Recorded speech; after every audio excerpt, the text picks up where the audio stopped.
That's a binding legal contract when you put something on Facebook. Did you It's know an that? advertisement for your services as you requested. So where is the towel? You don't want to see that. She does. I think everybody Hey, wants to I'm see old. that. I'm old.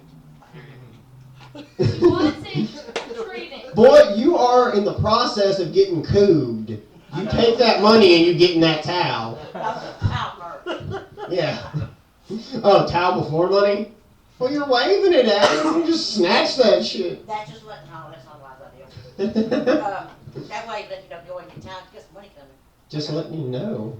$1 bills. I got two. Like a classy lady. Down at exit 6. Yeah. There are some people from out of town. Well, namely 3. But 4. 4, yeah. Exit 6, there's a strip club that has a big chicken out in front of it.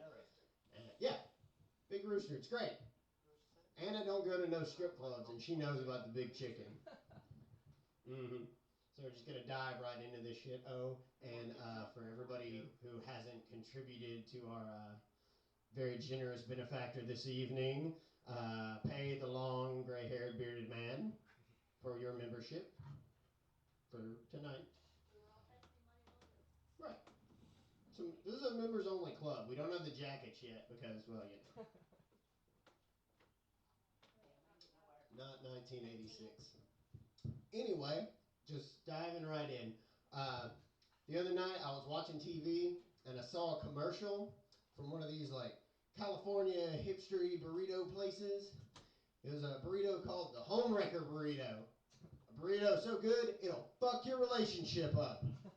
Yeah, it'll undelete all your browser history. It'll kick your butt up into your stomach so you got a nice round gut. And it'll leave a baby on your doorstep. The Home Wrecker Burrito. Mm-mm good. Very inauspicious start to this thing that I'm recording. Great. Who knew? Madison Square Garden can't even get a laugh. 50,000 people, and not one of them found that funny. Oh, shit. Anyway, uh, I'm not single anymore, so I'm kind of like going to retire all my single dude material. So I'm going to kind of run through it one last time. Because it's good. I like it. Yeah. It's funny stuff. I wrote it before I met you. It's all my fault, and I'll accept that. There you go. So anyway, my whole thing about being single, like the way it feels to me, is like, have you ever gone into a public bathroom and sat down on the toilet to find the toilet seat already warmed from a stranger's ass? That's what being single is like. It's just uncomfortably warm all the time. You know somebody else has been there and you don't know who it is. Just a creepy feeling, right? And the dating apps are awful. They take all the fun of the bar scene and combined it with the self-loathing loneliness of drinking by yourself, right? Everybody's kind of liked a fatty every now and then, or somebody far below your standards. It's happened to all of us because we all drink, don't we? Mostly, yeah, no, shit. Come on, Madison Square Garden. All of you. But you know, my brand of sarcastic humor doesn't really translate well over the interwebs to women that I tried to date on these dating apps. They didn't want Ed Sheeran. I needed the sleeve of tattoos to really complete the illusion, and it didn't work well. So there goes my online dating history. But yeah, I'm checking my notes because I'm a professional. Yeah. But I did have luck at Cougar bars. Like that was my place, man. That's where I made it happen as a single dude was Cougar bars. But because you know everybody wants to buy the cute little 25-year-old a drink. Uh-huh. Yeah. But I never really got laid that much at Cougar bars because older women are classy, and classy women don't put out. They do give hand jobs though, as I like to call them, hand me downs. Yeah, yeah. I did end up dating a single mom from the Cougar Bar, and she was, in her 30s, and she had a couple kids. And I have a rule when it comes to kids: one or less. That's all the kids that I want to have in my life. And she had two, so I told her, just pick your favorite, and we'll return the other one to the wild, release them, where they can be brought up in the bosom of nature. It didn't work very well. It didn't. I actually had the opportunity to try and ride the tricycle one time. The key word there is try, because it didn't work very well.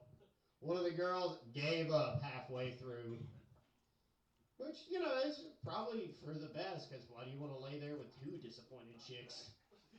At least she got her own cab fare and got out quick. Yep. So I didn't really write like segues for the jokes, so I brought segues. So every time you see this, it's a transition between the jokes. Using Kinkos. So I said I was retiring the single material. Yes, that's right. I do have a lady in my life who, by choice, bangs my Ron Weasley looking ass.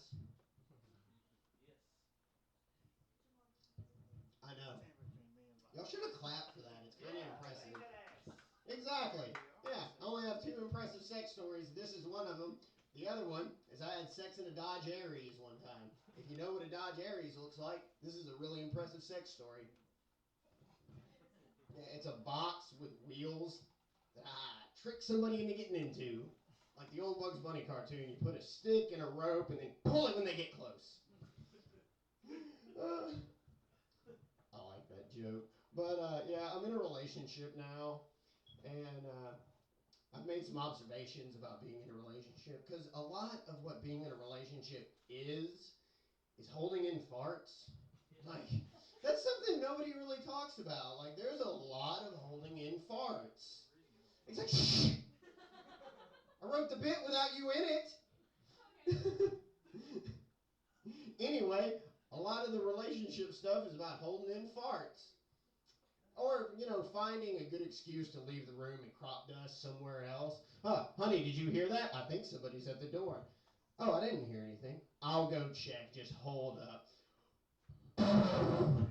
Into the living room. She walks in there. Why is the paint melting?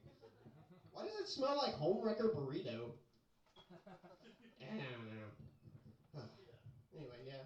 A lot of relationships and holding in farts. The rest of it is just kind of like doing it and going out to eat. Yeah, that's pretty much the rest of it, right? Isn't that all it is? No? Okay, maybe I'm wrong. But, that's what I think it is. I just think that's all it is. Yeah, I know, right? But yeah, it's pretty much just like going out to eat and banging, which is why I don't want to get married, because I've heard when you get married, all the banging stops. Right, then it's just going out to eat. And I don't really like to go out to eat. Like, exactly. I'm like free rollerblades. I'm a cheapskate. I do not like to pay money to go out. Yeah, but guys, we all know there is one thing that we can eat that'll make our ladies happy forever. That's right. They're terrible fucking cooking. Yeah, no, I'm only kidding. I'm talking about the vagina. And if you're on a workout schedule, the vagina has protein to it. Eat it twice a day, make it a part of your workout routine. That's true. You can Google that. hmm Feel free, during these pauses of stuff that I really didn't write segues for. When you see the picture of the segue, feel free to Google any information that you have heard throughout the evening. Yeah. So,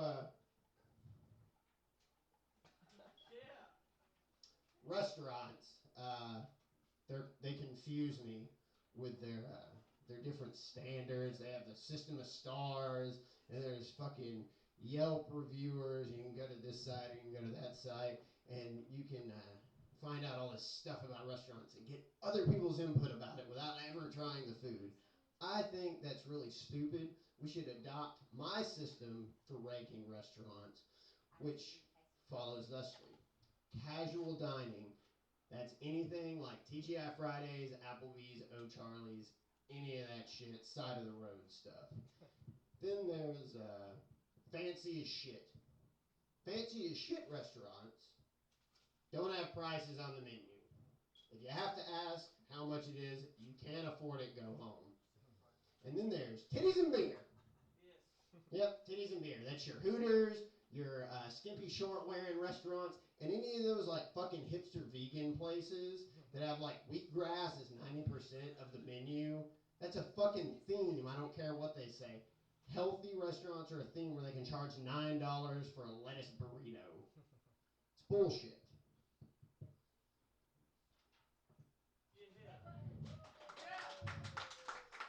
Segues between the jokes. Segues between the jokes.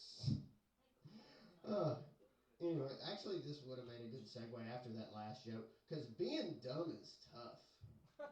Anybody else? Like, is anybody else just dumb and like, yeah, see, you gotta be honest with yourself when you know you're just fucking dumb. I know I'm dumb because I'm 25 years old, and when I make turns going down the interstate, I still go like this. Anybody else? Left turn. Go left up here. This way. And I like point with it to like distract people that I wasn't going like this to make a left turn. It's really tough. I also don't know the numerical values of any of the months of the year.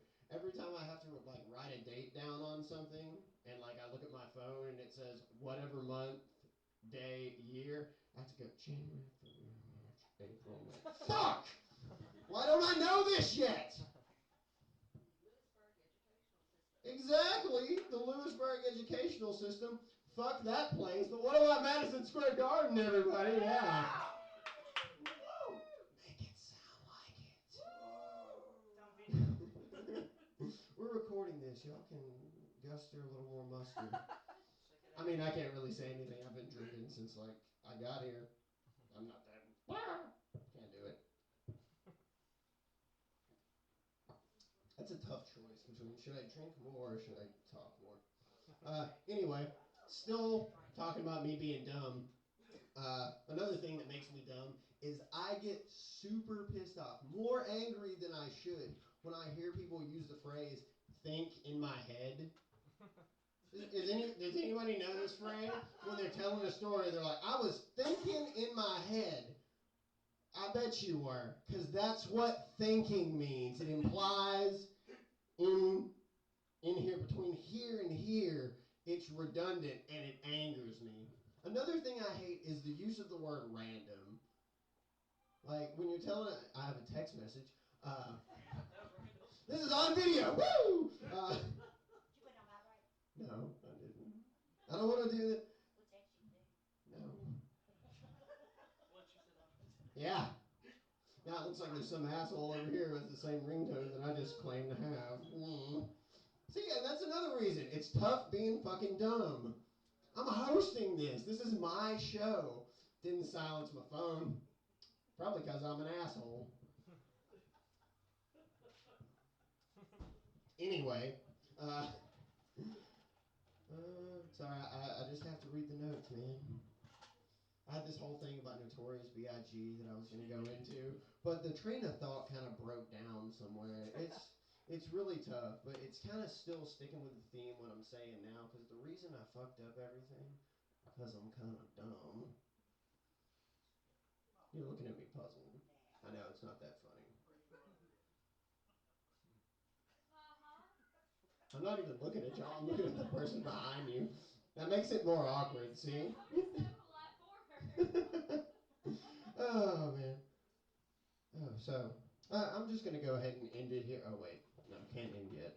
I'm out of segues. I only had 5. Shit, how do I get to this next joke? Okay, it's a joke about outer space. So what's a good segue for outer space? Let me come up with some. I'm writing a book about outer space. This is how jokes are born, people. Take notes. I'm writing a book about outer space, right? And I'm going to have people from every planet in the solar system.